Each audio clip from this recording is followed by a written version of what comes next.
Hello friends, welcome to Lithika சமையல். இன்றைக்கி நம்ம சேனலில் 4 வெங்காயமும் 3 முட்டையும் இருந்தால் போதுங்க, டக்குன்னு ஒரு டிஃபன் ரெசிபி செஞ்சிடலாம். இட்லி தோசைக்கு மாவு இல்லாத நேரத்தில் டக்குன்னு செஞ்சிடலாங்க. வெங்காயத்தை இது மாதிரி நீல வாட்டத்தில் நல்லா பொடியாக கட் பண்ணி எடுத்துக்கோங்க. அடுத்தது நம்ம கடாயில் தேவையான அளவு எண்ணெயை ஊற்றிக்கலாம். இப்போ நம்ம கட் பண்ணி வச்சுருக்கிற வெங்காயத்தை சேர்த்து நல்லா கண்ணாடி பதம் வர அளவுக்கு நல்லா வதக்கி விட்டுக்கலாங்க. ரொம்ப வதங்கணும்னு அவசியம் இல்லை, லேசாக வதங்கினா போதும். இட்லி தோசைக்கு மாவு இல்லாத நேரத்தில் டக்குன்னு ஒரு 2 நிமிஷத்தில் நம்ம இந்த ரெசிபி செஞ்சிடலாங்க. நம்ம எடுத்துருக்கிற அளவு தாராளமாக 2 பேர் சாப்பிட்லாங்க. பாருங்கள், வெங்காயம் நல்லா கண்ணாடி பதம் வர அளவுக்கு வதங்கிடுச்சுங்க. இதை ஒரு பாத்திரத்துக்கு மாற்றிக்கலாம்.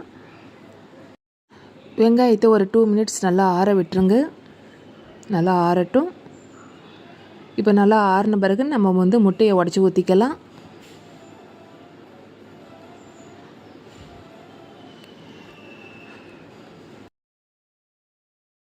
இப்போ இது கூட 2 ஸ்பூன் அளவு மைதா மாவு இல்லைனா கோதுமை மாவு எது வேணாலும் சேர்த்துக்கலாங்க. நான் இன்றைக்கி மைதா மாவு தான் சேர்த்துருக்கேன். நீங்கள் கோதுமை மாவு கூட சேர்த்துக்கோங்க. ஒரு பிஞ்ச் அளவு மஞ்சத்தூள் சேர்த்துக்கிறேன்.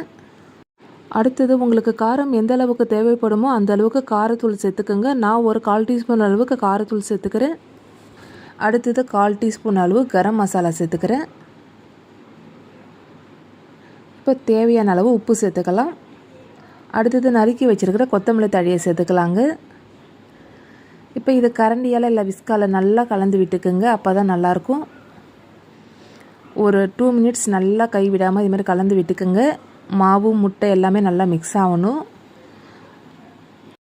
பாருங்கள், இந்த பதத்துக்கு நல்லா கலந்து எடுத்துக்கணுங்க. அப்போ தான் நல்லாயிருக்கும்.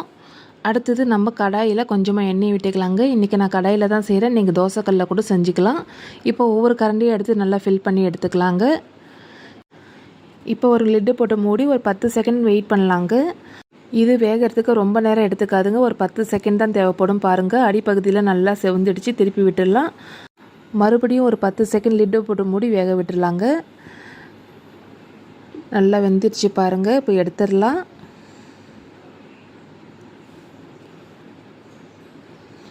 மறுபடியும் நம்ம மாவை ஃபில் பண்ணி எடுத்துக்கலாங்க. இது நம்ம கடாயில் தான் செய்யணும்னு அவசியம் இல்லை. நம்ம நார்மல் தோசைக்கல்லில் கூட செஞ்சுக்கலாம்.